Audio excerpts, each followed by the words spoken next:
I'm Joshua, and I'm an INTP. And first and foremost, I would like to say thank you for viewing this video and subsequently visiting my channel. The topic of this video will be on type identification and my views on being accurate in typing, because I find it that oftentimes when I'm listening to not even individuals of my type, but other types talk about INTPs, usually very confused, because the things that other types tend to key in on, I don't always, oftentimes I don't find them in myself all that much. I mean, I certainly notice general characteristics of that have similarity with things that go on with me, and I know certain factors that, yeah, certainly they're there and they're apparent, but many other things, I mean, I can't understand in some respects. I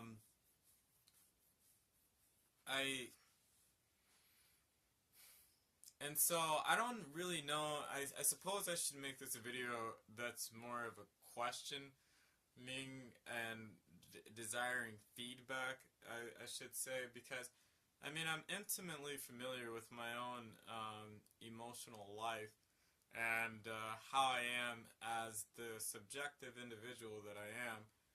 But oftentimes I'm hearing anecdotal descriptions of other INTPs that they're they're highly emotionally volatile, and I know in terms of the Big Five personality inventory, I was in the fifth percent. Was in a very low percentile for neuroticism. I have next to almost no neuroticism, and this is honestly problematic for me because I am almost never worried about a damn thing. It leads to a lack of motivation from my part in getting things done. I don't get things done a lot of times because I'm not worried about them, and if something bad happens, I'm just like, whatever, I'll figure it out. And something, I shouldn't feel like that a lot of times, because sometimes I'm not going to figure it out, but that's just my natural inclination to be. I'm fairly lackadaisical, and I'm not really all that bothered by negative emotion, as in I don't have much negative emotion. But I do deal with anxiety in this way, that I don't like to necessarily be beholden to social expectations, because I don't like letting people down. That's one thing I don't like doing. I think that that's because I load highly in the trait of compassion, moderately highly in the trait of compassion. I'm in the 65th percentile, so I am concerned about how I'm necessarily relating to others, and I'm in the 56th or 60th percentile for industriousness in terms of conscientiousness. So I think that those two things definitely work together to make it such that I do care about social contracts to a very large extent. But other than that, I mean, I don't get nervous. That's one thing. I don't get very nervous about many things. I don't think about them for the most part. It's not that I don't get nervous. I just don't think about certain things. Like, they don't even appear. They don't even enter into my lexicon of concerns or things on my radar. And so, with the volatility, I'm very low. And then in trait enthusiasm, in terms of being a very enthusiastic person, I'm in the 15th percentile. I mean, I'm not super enthusiastic. Now, certainly, I'm very expressive in my face. I think that's, I don't know why. I speculate that's extroverted feeling. And yeah, I'm fairly not consistent in the degree at which I express things. I mean, one minute I'm quiet, one minute I'm loud. I can't really differentiate all that well, so I don't really know necessarily if my voice is high or if it's low. Always, I mean that's not something I'm actively aware of. I don't even think about those sorts of things, and I don't even really pick them out as they're going on in the environment. Which I mean, I'm much more socially sophisticated now than I was when I was 14 or 16 or something like that. But still, I'm oblivious to quite a few items and factors of even my own characteristics. Nah, not my own characteristics, but my own behavior, I should say, to be and within a given context or within a given moment to be accurate. Um, and so I don't know if it's like that for. I don't know if it's like this. I don't know if my experience is accurate in describing the experience of other INTPs. And I don't like necessarily that the people generalize so much off of very small sample sizes. It's not a good idea to start generalizing about something if you've not met at least 100 or 1,000 people or something or another of that specific variety within a swath of context. You probably shouldn't generalize. It's not safe insofar as you're not going to be very accurate always, or at least you're going to throw some damn doubt into the preface of things because, I mean, okay, and so yeah, so that's one thing I'm curious about. I don't know necessarily the interaction between the Big Five and MBTI. Most analysts, nah, I'm not going to say most analysts, only certain analysts I've listened to seem to be very confident in their ability to parsimony the difference between openness to experience and conscientiousness, agreeableness, and extroversion and neuroticism in terms of the cognitive functions. But I don't necessarily agree with those things. Certainly, I can see similarities across the personality inventories, but I mean, one thing this is something that should take some note and attention is I don't like to name people, but Dave's Superpowers, he's come out with several videos as of recent that I've watched, and one of his videos is this kind of is like a tangency. But one of his videos, it's going to relate back to what I was saying previously. But one of his videos was talking about the myth of introversion and extroversion, and I don't know what papers he's read on the Big Five. But one thing that should be noted about the Big Five's use of introversion and extroversion is it's predicated on Eysenck's hypotheses. And Eysenck's hypothesis, or Eysenck's model of introversion and extroversion, differs greatly than MBTI's definition of introversion and extroversion, or what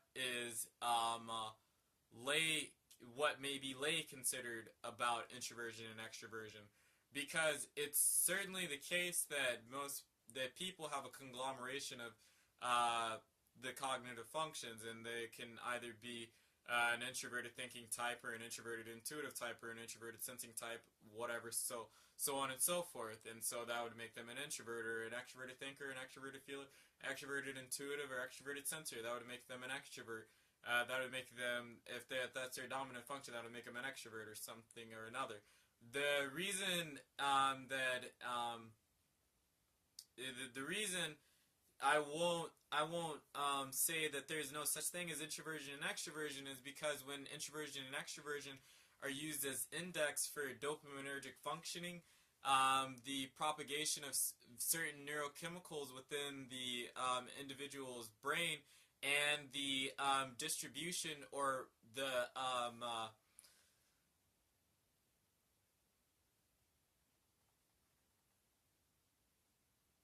branching of the nervous system from the spinal cord in terms of just the overall density and mapping of the parasympathetic autonomic of the autonomic nervous system between the parasympathetic and the sympathetic nervous system, the propagation of acetylcholine and various other factors. There's definitely and the activity within the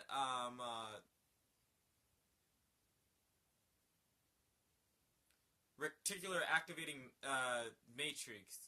So the VTA and the so there's certainly differences in introverts and extroverts when put under when the Ising hypothesis is used as a theoretical mandate.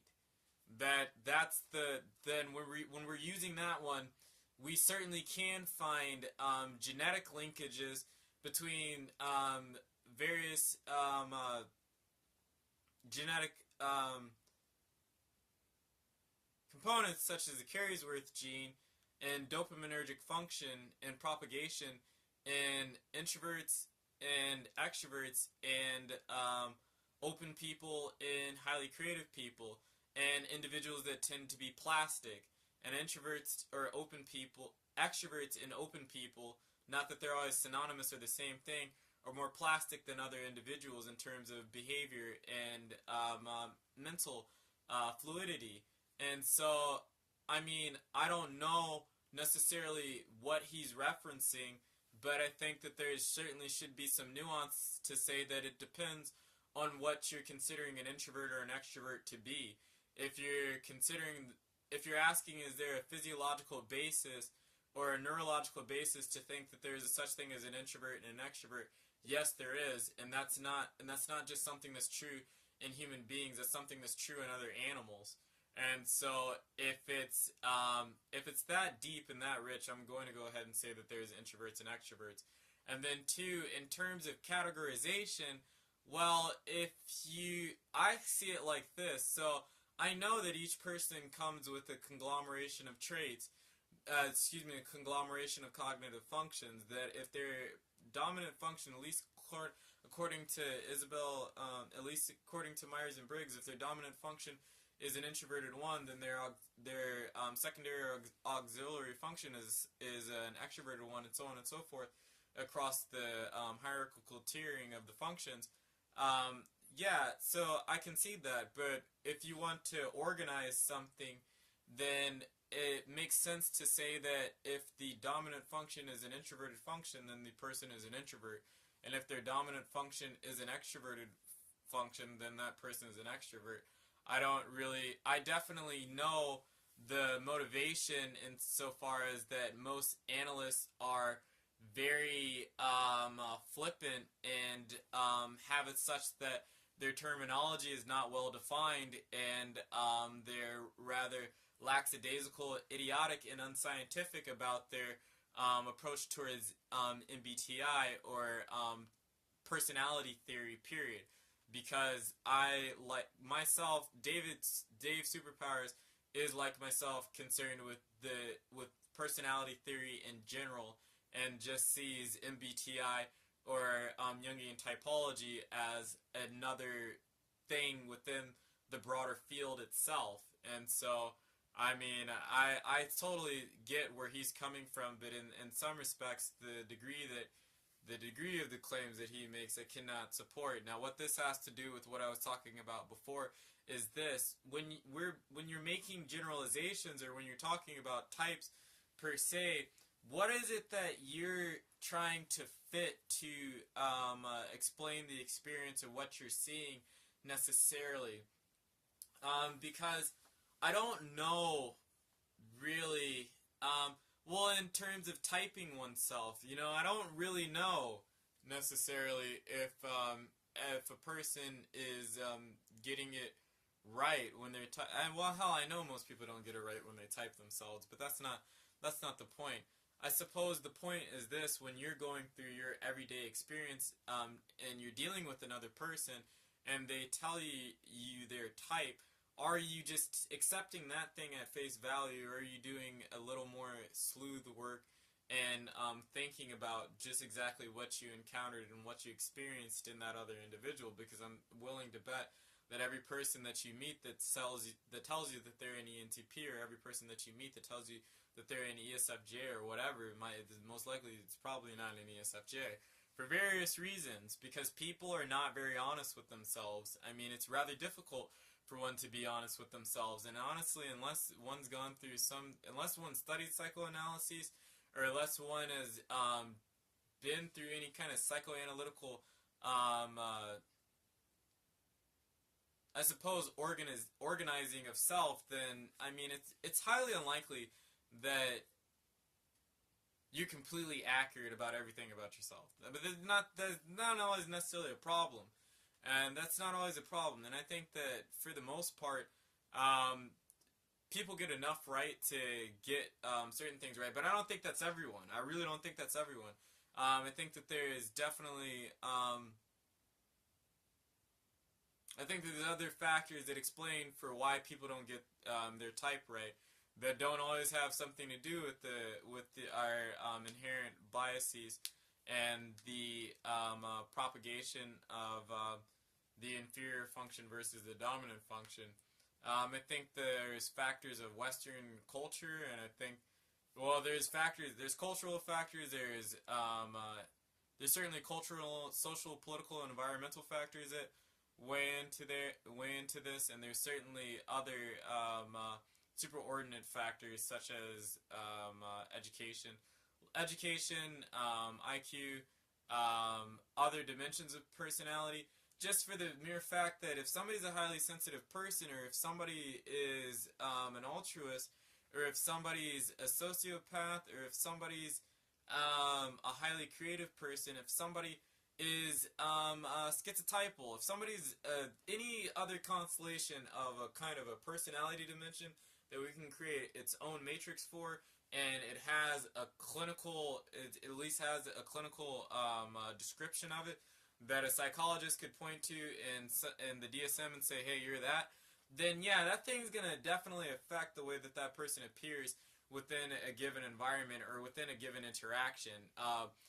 Probably in very significantly consequential ways that are going to weigh in your evaluation or your typing of that person. But those things may not have any goddamn thing to do with their personality necessarily, because, well, for multiple reasons. But I mean, like, so again, like the point, I guess, what I'm trying to get out. First, I was asking a question. I'm making a point. Now, I'm making a point about generalizing about type and typing oneself. But back to the matter at hand, or at least back to the initial question. Just what do you pay attention to, and what is it that you're using to type another person, and what are the factors you're considering? I mean, I know the things I'm thinking about, and certainly I would like some feedback, and I want to hash this. I would like people to tell me certainly what they think is up. And, you know, if you don't get it, you know, I don't think everybody gets it wrong, but I know a lot of people get it wrong. And so, what are your thoughts? I mean, just legitimately, what are your thoughts? This is more or less me asking what a broader audience's thoughts are, more so than just giving my own. But I'll make another video about certain things I don't think are, I mean, I can't say, there's certain things that, alright, I'll make another video, like with something I don't agree with about what Dave Superpowers says, but, yeah, that's my video. Let me know what you think. Please share ideas. Thank you.